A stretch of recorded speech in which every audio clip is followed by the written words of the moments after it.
Hey everybody, Dirili here. Thank you so much for joining me for this audio log. You may have noticed that instead of decreasing my workload, I increased it by adding Destiny's Princess to the schedule.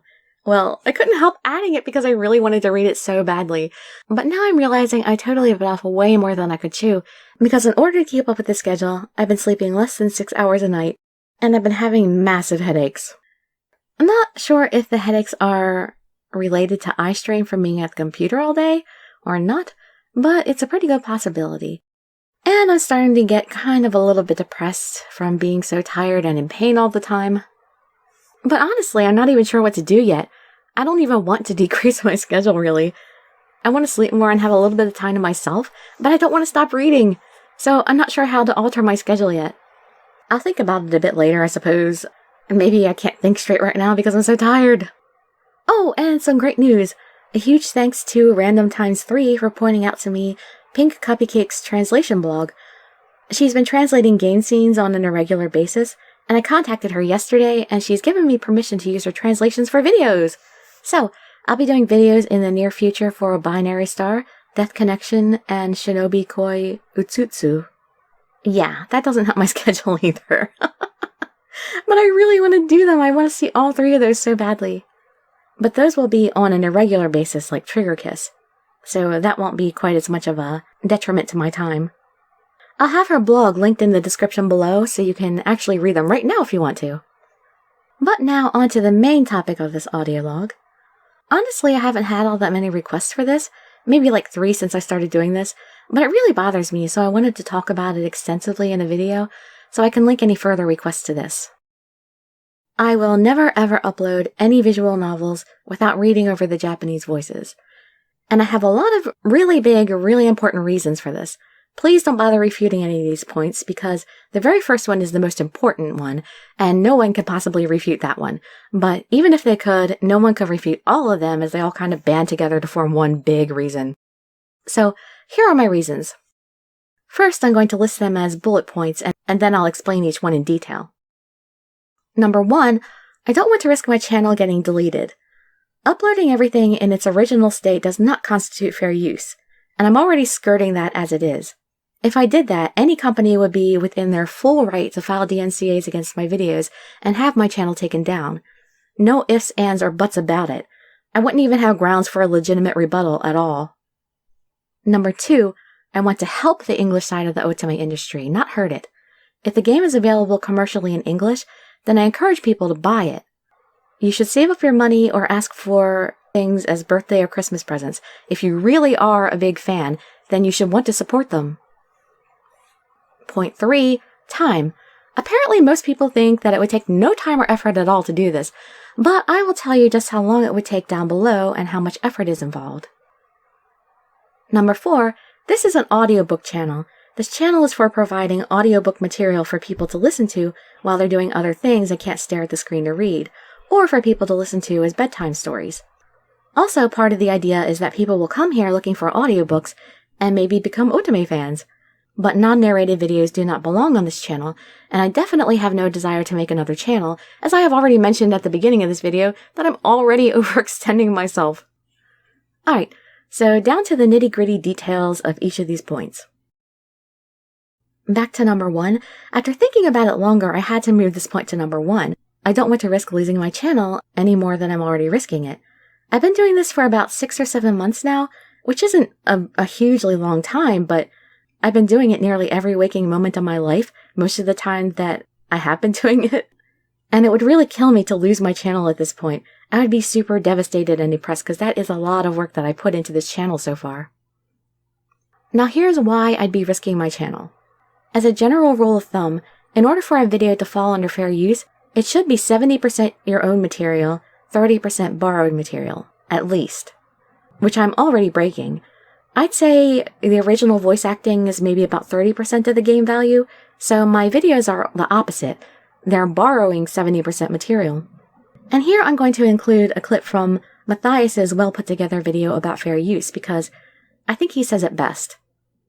2 is the content transformative by nature, and what that means is, does it add a level of value on top of the copyrighted work, or is it just a blatant ripoff? Point number 2, the nature of the copyrighted work. Essentially, is the copyrighted work factual or creative by nature? Which means if it's factual, you're going to be safe under fair use. If it's creative by nature, here are the next couple points. Point number 3, the amount and substantiality of the portion used in relation to the copyrighted work as a whole. This is one of the recent issues that we're seeing come into play with all of these reaction-based channels where they just take the entire video and then sit behind it and just watch it. That is not fair use. As this point clearly states, that you cannot use the entire copyrighted work. You must only use snippets, otherwise you're detracting from the value. If someone's gonna go and watch someone reacting to my video, but they put up the entirety of the video, what's the purpose for them to go to my channel? Why do they need to watch my video when they've already seen it in its entirety? Which happens so often. And this feeds back into the 4th point, which is the effect of the use upon the potential market for the value of the copyrighted work. Essentially, if you're creating this thing and you're using copyrighted work, are you detracting from the value of the original copyrighted work? Are you taking away from their market? Are you stealing their audience and thus their profits, like uploading their video in full? Many reaction channels get it right though, only using snippets of the original copyrighted work, effectively piquing your interest to go see the original work, potentially even expanding the original copyrighted work's market.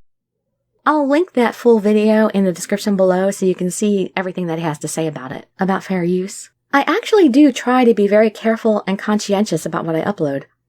I do my research and I try to contact the companies for official permission before I read the games on my channel. For instance, I'm not going to read Oz Mafia on my channel because I wrote to the creators and they said no. So I'm going to honor their wishes. Many companies don't respond, so I look to see if there are any videos of the game already up that have been there for a long time. And if there are, I figure that I'm mostly safe. Now the thing is, visual novels are more like books and less like games. If I uploaded English localized games in their original state, that basically constitutes piracy because I'm offering everything there is to be seen or heard in the game for free. With non-visual novel games, it's different because playing a game is different from reading it. Watching gameplay can make you want to play a game and boost its sales. With visual novels, since they are nearly all reading and very little gameplay, people don't have so much reason to buy the game anymore if they can just read and hear it all for free. So basically, holding back the voices is the one big thing that I can do to really try and push people to buy the games and try to stay within fair use somewhat to protect my channel. It may very well be that some of you think that I'm already offering too much, and the companies may think so too, so if they contact me and ask me to remove my videos, I certainly will cooperate. Or they may very well decide to just give me copyright strike without even contacting me first, which I really hope they wouldn't do. But, yeah, I'm already in danger of that. But you know, asking me to upload the game in its original state is basically asking me where you can read free manga or watch free anime. I just won't do it. Sure, lots of people do it and they may get away with it their entire lives, and they may be very popular, but I'm not going to be one of them. So, on to point 2. I want to help the otome industry, not hurt it. Again, if the game is available commercially in English, I encourage people to buy it. Some people argue that piracy doesn't hurt the game, or that a lot of people don't have money to buy these. Actually, it does hurt the game community because the English side is so tiny right now.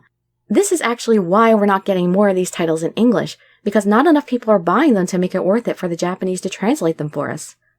A few months ago, we only had maybe 7 major high-quality otome titles, and if they don't sell well, then we're not going to get any more. We haven't had any news about sequels to Norn 9 or Amnesia, and that's most likely because the sales haven't been good enough, so they won't bother to give us more of them. There are so many Japanese titles that have not been bought over in the last decade or so because of all this. If you claim to be a real fan of the voice actors, then you should want to buy the games and support them.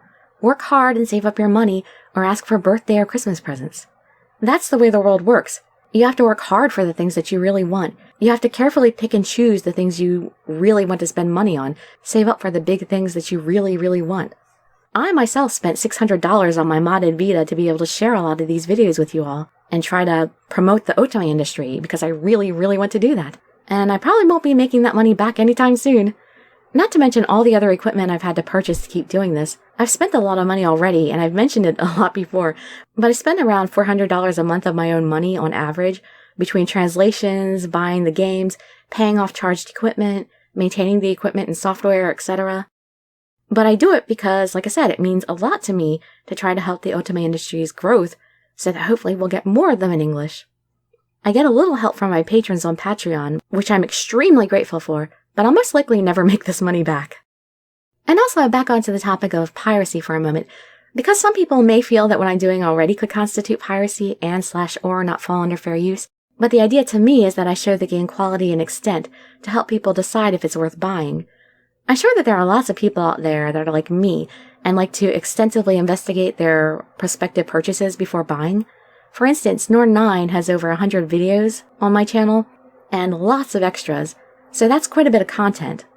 Well worth it for the money that you pay, which was originally $40 when it first came out, but there have been a number of good sales on it, as low as $22 that I've seen so far. On the other hand, you have Dandelion, which only made 41 videos and cost $30, and that rarely goes on sale. So if people felt jaded about the content of Dandelion for that cost, then they could see that there are other games that cost the same or around that much, or sometimes even less, and have more and or better content. Especially if the games are expensive, like some of these imports that I buy. Yeah, it's really good to be able to see what you're buying if you're spending that much money. So I think that my playlists show that some of these games are far more involved than many people initially imagine them to be, and hopefully that boosts interest. So factor 3 was time. Like I said, apparently most people think that it would take no time or effort at all for me to do this, but here's what's involved. I had to sit there and play and listen to the game to make sure that I keep going through the text at the right pace, and make the choices and all. I can't just hit record and put the game on autopilot, set a timer and come back. Then, after the game has been recorded, I have to put it in an editor to clean up anything that needs cleaning and add the messages at the beginning and end. And then there's the exporting. Exporting a video takes longer than the length of the video, and I can't do anything while that is going on because it takes nearly all the processor's power. I can barely even browse the internet while a video is exporting. Most of the videos are about 30 to 40 minutes long, so each one would take approximately 70 to 90 minutes to make. So let's average that out to 80 minutes of video. Norn9 is, I think, 101 videos, minus the 2 that are opening and closing songs. So it would take me probably over 8,080 minutes, which is 134 hours. 134 hours! I seriously cannot squeeze that kind of time in anywhere. I'm already completely overworked and exhausted out of my mind. Even doing one person's route would take a significant amount of time, and if I did that, then more people would just ask me to upload more routes. And lastly, well, not even really my last point, but the last one that really makes enough of a difference that I'm going to bother to talk about. Number 4 is this is an audiobook channel. This channel's other purpose is for providing audiobook material for people to listen to while they're doing other things they can't stare at the screen to read, or for people to listen to as bedtime stories. Also, part of the idea is that people will come here looking for audiobooks and maybe become otome fans. But non-narrated videos do not belong on this channel, and I definitely do not desire to make another channel, as I have already mentioned at the beginning of this video and again a few minutes ago that I'm already overextending myself. I really hope that people will understand and not be argumentative and rude. Please, please, please respect my decision and my reasons.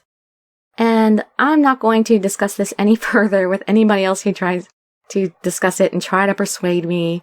If nothing else, I just do not have that kind of time. So, thank you for taking the time to listen. As always, I wish you all health, happiness, and safety. Dirili signing out. Bye-bye, everybody.